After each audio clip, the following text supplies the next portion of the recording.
back to the ride in the car video. That was the cross country, dual cross country, had the CFI, right seat, and planned a trip to Lewiston, Auburn, and then back up through to Augusta, and then to back to Pittsfield. So I did something a little different with the video this time, so that's why I'm shooting this video, just to have something to talk about and show for the lesson. I forgot my milk crate, which I haven't showed you guys yet, but I forgot my milk crate, which I put in the back seat from my back seat camera facing forward, and this time, instead of putting this camera, the barrel camera, on the dash facing the classroom, as I like to call it, I put it on my headset, so you had the pilot's perspective. I know it's going to be nauseating, so bear with, and then I'll try not to, put too much of it in there. But anyway, I didn't hit record because I knew the trip was going to be a lot longer. I knew I couldn't get the whole thing, so I didn't hit record until halfway through the trip, which was leaving after I left Lewiston and headed towards Augusta. So naturally, I missed the best half of the trip in the sense of activity. On the way to Lewiston, we saw 3 airplanes en route in traffic, so not the pattern, out and about. One of them, no call, straight for us, but down below, so probably 1,000 feet below us. Interesting enough, we're doing 120 and he's doing, 150 or whatever he was doing, maybe more.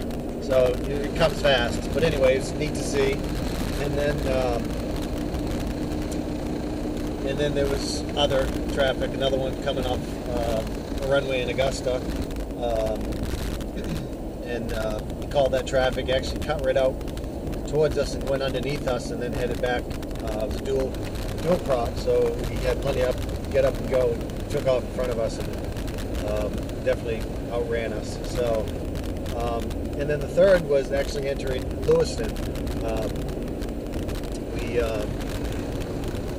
We were basically the same distance away from the airport and the same make and model. So we were Cessnas, we were 4 and 5 miles out. So he saw us well before we saw him, and but anyway, he entered the pattern, and I just followed suit and followed in behind him for runway 4. So I didn't have the video running on any of that, which would have been kind of neat. You could have saw some of the traffic that way, and of course didn't have the video running at all for my best landing yet, and strange enough, it was at a field I've never been at too. So anyway, great landing, greased it in Lewiston, and then picked up some more information for our next leg to Augusta. Augusta, we did use the VOR, which is a radio beacon we pick up the signal to navigate to off radials, vectors. So that was kind of neat. Did turn the camera on there, so we'll see. I guess most interesting part of that leg of the trip was, well, not a whole lot. Another plane came into the pattern for Augusta. We landed in Augusta, so another plane came in for Augusta out in front of us, so that worked out fine. We saw our bald eagle on the way in to Augusta, and then this gentleman that just landed in Augusta said he saw one up in Waterville. Well, when we left Augusta and headed towards Waterville, Pittsfield, we saw the same bald eagle, and it came up fast. Again, we're doing 120 miles an hour and 110, whatever we were doing at the time, and so that was interesting. Had to give it a wide berth because it was just doing a soaring thing. It was a big bird, give it a wide berth. It came up fast when you had it right off the left of you. But anyway, so that was kind of really neat. I don't know if any of that got caught on camera. Hopefully some of it did. And then uneventful back into Pittsfield for the landing there. So there's 2 hours of cross country under my belt, down to Lewiston, Augusta, and back to Pittsfield. So I'm going to hope for a night cross country this week, weather permitting. So anyway, rambling on quite a bit here, but doing the drive back to the house, and wanted to update you because I don't think I have much other video to show. But anyway, enjoyed it. Less than 15, about 15 hours. And starting to get more interested with the leaving the area. So stay tuned, and thanks for watching. RV 40 at 14, visibility 10. Sky conditions, no clouds reported below 12,000. Temperature -5, dew point -19, altimeter 3042. 3042. Visual approach. Main approach frequency 118.902. Advise on initial contact, give information Bravo.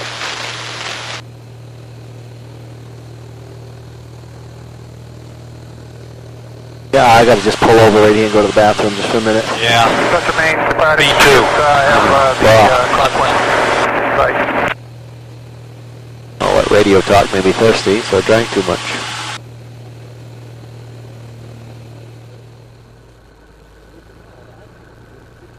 Overall, I think you did pretty good. Did alright? Yeah, did alright. Yeah, I'm glad there wasn't checkpoint every 5 minutes. Yeah, that's it. You'd be so busy you can't fly the airplane. Yeah, and it's amazing how far really you can see.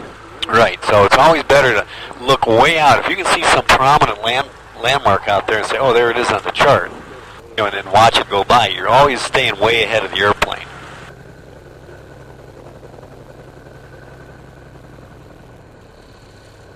Alrighty. Go ahead and do your shutdown procedure. Electrical radios and electrical stuff off. Post landing.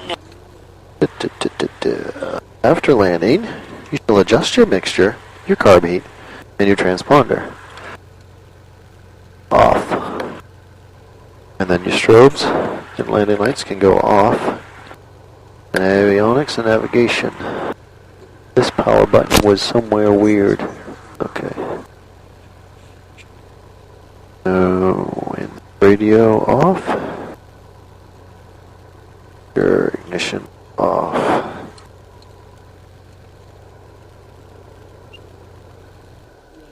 I'll go get some chalk so we can get it chalked up here. There. And that's it. Cross country complete. About 2 hours. Hour and 55 minutes.